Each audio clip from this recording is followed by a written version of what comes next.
Perfect measurement के साथ एकदम खस्ता आज मैं आपके लिए शक्करपारे की रेसिपी लेके आई हूँ। बनाने का तरीका बहुत ही सिंपल है, बहुत ही आसान है और बहुत ही छोटी सी रेसिपी है। तो जब इस तरह से आप शक्करपारे घर पर बनाओगे तो मार्केट से बिस्किट लाना भी भूल जाओगे। यकीन मानिए दोस्तों, बहुत ही खस्ता ये बनते हैं। साथ ही आप इसे स्टोर कर कर लंबे समय तक रख भी सकते हो। तो चलिए इन्हें बनाना शुरू करते हैं। तो इसके लिए सबसे पहले हमें ज़रूरत होगी मैदे की। तो मैंने यहाँ पर 1 बाउल भरकर मैदा लिया है। अब इसके मेज़रमेंट के लिए आप घर का कोई भी कप, कटोरी या ग्लास सेट कर लीजिए और सभी चीज़ों का मेज़रमेंट आप उसी से कीजिए। तो मैं सारी चीज़ों का मेज़रमेंट इसी बाउल से करने वाली हूँ, इसलिए मैंने यहाँ पर 1 बाउल भरकर ये मैदा लिया है। तो इसे हम डाल देते हैं मिक्सिंग बाउल में। तो चलिए इसे उठा के अभी रख देते हैं साइड में और आगे की तैयारी कर लेते हैं।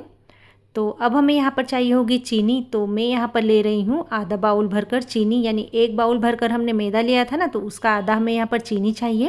तो आधा बाउल चीनी बिल्कुल परफेक्ट रहेगी, इससे ज़्यादा आप यहाँ पर चीनी का यूज़ नहीं करें। तो चलिए इस चीनी को अभी हमें यहाँ पर पीसना होगा। तो पीसने के लिए मैं यहाँ पर ले लेती हूँ एक मिक्सी जार और जार में हम ये चीनी डाल देते हैं। तो इसके लिए आप पहले चीनी लीजिए और फिर ही उसे मिक्सी जार में डालकर इसका पाउडर बना लीजिए। तो चलिए हम इसे पीस लेते हैं। तो पीसने के लिए मैं यहाँ पर यूज़ कर रही हूँ अगारो न्यूट्री ब्लेंडर का। तो आप यहाँ पर मार्केट वाला जो शुगर पाउडर मिलता है ना, उसका यूज़ नहीं करें, आप मिक्सी जार में डालकर घर पर ही चीनी पीसें। तो चलिए इस चीनी को भी हम निकाल देते हैं किसी बाउल में। और अब हमें यहाँ पर ज़रूरत होगी देसी घी की। तो जितनी हमने चीनी ली है उसका आधा हमें यहाँ पर घी चाहिए, यानी 1/4 कप हमें यहाँ पर घी की ज़रूरत होगी। तो इसके मोइन के लिए आप यहाँ पर तेल का यूज़ नहीं करें, आप घी का ही यूज़ करें। इससे जो शक्करपारे हैं ना, बहुत ही खस्ता बनते हैं। तो इस देसी घी को हम डाल देते हैं ये शुगर पाउडर में।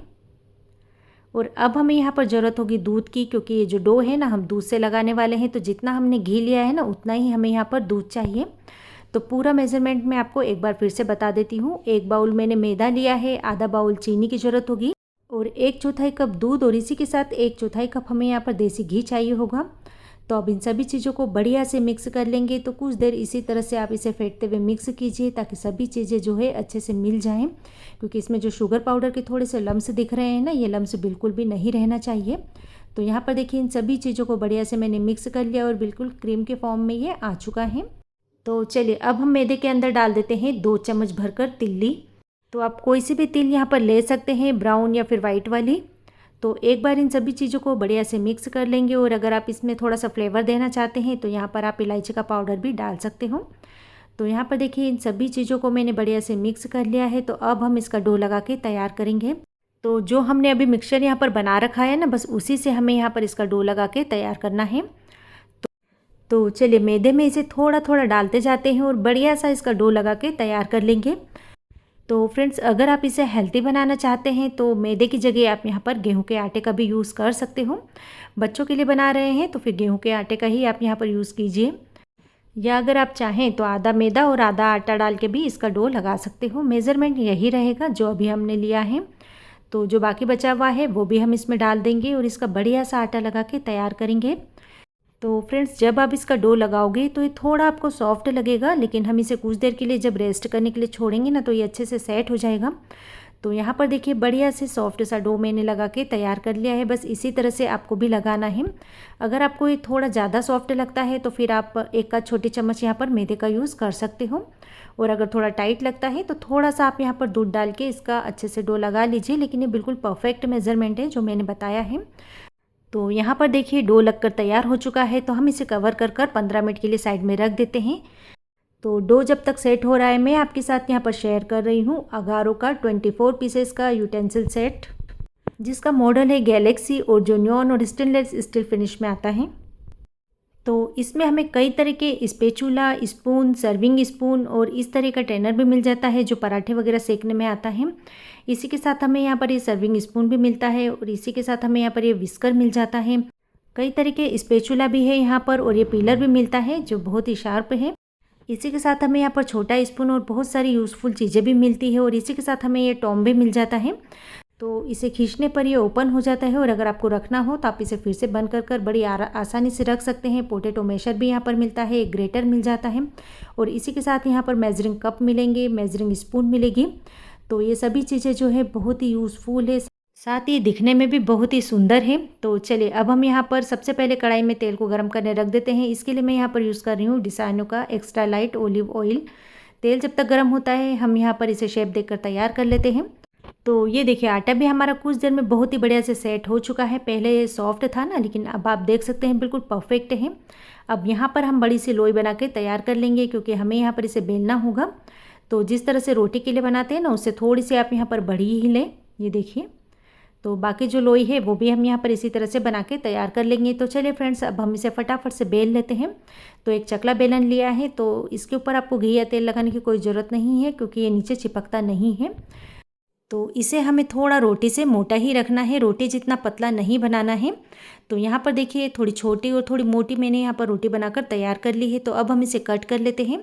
तो आप अपनी मनपसंद शेप में इसे कट कर सकते हैं। मैं इसे हार्ट शेप में कट कर रही हूँ। अगर आप चाहें तो इसे राउंड भी कट कर सकते हैं, या फिर जो शक्करपारे की शेप होती है ना, वो भी आप यहाँ पर निकाल सकते हो। ये बिल्कुल आपके ऊपर है, दिखने में सुंदर लगे इसलिए मैं इसे ये शेप दे रही हूँ। तो फ्रेंड्स, ये दिखने में तो सुंदर लगते ही हैं, खाने में भी बहुत ही टेस्टी लगते हैं। आप इसे एक बार ज़रूर से ट्राई कीजिए। किसी फेस्टिवल पर आप इसे बना सकते हो। तो यहाँ पर देखिए सभी की शेप मैंने निकाल के तैयार कर ली है। तो फ्रेंड्स, एक बाउल मैदे से हमारे यहाँ पर बहुत सारे शक्करपारे बनकर तैयार हो जाएंगे। तो चलिए अब मैंने इसे बढ़िया से कट कर लिया है। तो अब हम क्या करेंगे, जो इसका एक्स्ट्रा डो है ना, इसे अलग कर लेंगे, क्योंकि जब हम यहाँ पर अगली रोटी बनाएंगे ना, तो उसमें इसका यूज़ कर लेंगे। तो आप देख सकते हैं ना फ्रेंड्स, कितना बढ़िया सा यहाँ पर शेप आया है। बस इसी तरह से हमें यहाँ पर बाकी शक्करपारे भी बनाकर तैयार करना है। तो पहले एक साथ में सारे शक्करपारे बनाकर तैयार कर लेती हूँ, उसके बाद हम यहाँ पर फटाफट से फ्राई कर लेंगे। तो मैं आपको एक उठा के दिखा देती हूँ कि इसकी मोटाई मैंने कितनी रखी है। आप देख सकते हैं बस इतना ही हमें यहाँ पर ये मोटा रखना है, इसे पतला बिल्कुल भी नहीं रखें। तो तेल को चेक कर लेते हैं। एक मैंने शक्करपारा डाल के देखा है, आप देख सकते हैं हल्के से यहाँ पर बबल्स उठ रहे हैं, यानी जो तेल है बिल्कुल परफेक्ट है। यानी बहुत ज़्यादा भी हमें इसे गर्म नहीं करना है, मीडियम ही तेल को गर्म करें। जब तेल मीडियम सा गर्म हो जाए, इसके बाद हम ये सारे शक्करपारे इसमें डाल देंगे। तो सारे डालने के बाद आप गैस का फ्लेम बिल्कुल लो कर दीजिए, और लो करने के बाद ही हमें इन्हें फ्राई करना है, नहीं तो एक तरफ से तो एकदम से लाल हो जाएंगे और दूसरी तरफ से इसका कलर चेंज नहीं हो पाएगा। इस बात का आप ध्यान रखें। डालने के बाद आप गैस का फ्लेम लो करके दोनों तरफ से अलट पलट करते हुए इन्हें बढ़िया से फ्राई कर लीजिए। तो कुछ देर के लिए मैं इसे इसी तरह से रहने देती हूँ, और कुछ देर के बाद हम इसकी साइड चेंज कर देंगे। तो इसमें चीनी डली हुई है ना, इसलिए अपना कलर एकदम से चेंज कर लेते हैं। और लो फ्लेम पे हम इसे कुछ कुछ देर में हिलाते हुए बढ़िया से फ्राई कर लेंगे। तो कंटिन्यूसली आप इसे बिल्कुल भी नहीं चलाएं, थोड़ी थोड़ी देर में आप इसे ऊपर नीचे कर दीजिए। तो बहुत ही खस्ता है, तो थोड़े ध्यान से ही आप इसे पलटिए। तो फ्रेंड्स, त्यौहार कोई सा भी हो, हमारे घर में शक्करपारे तो ज़रूर से बनाते ही हैं, चाहे होली हो या दिवाली हो। तो अभी दिवाली भी आ रही है, तो आप इस रेसिपी को एक बार ज़रूर से ट्राई कीजिए। बिल्कुल परफेक्ट आपके शक्करपारे यहाँ पर बनने वाले हैं। तो अब आप देख सकते हैं यहाँ पर बढ़िया से कलर आ चुका है, बस इससे ज़्यादा हम इसे डार्क नहीं करेंगे। तो अब हम इन्हें तेल में से बाहर निकाल लेते हैं, और जो बाकी बचे हुए हैं ना, वो भी हम यहाँ पर इसी तरह से फ्राई कर लेंगे। तो फ्रेंड्स, आज की रेसिपी आपको कैसी लगी कमेंट बॉक्स में ज़रूर से बताइए, और अगर रेसिपी पसंद आ रही है तो वीडियो को लाइक एंड शेयर करना बिल्कुल ना भूलें।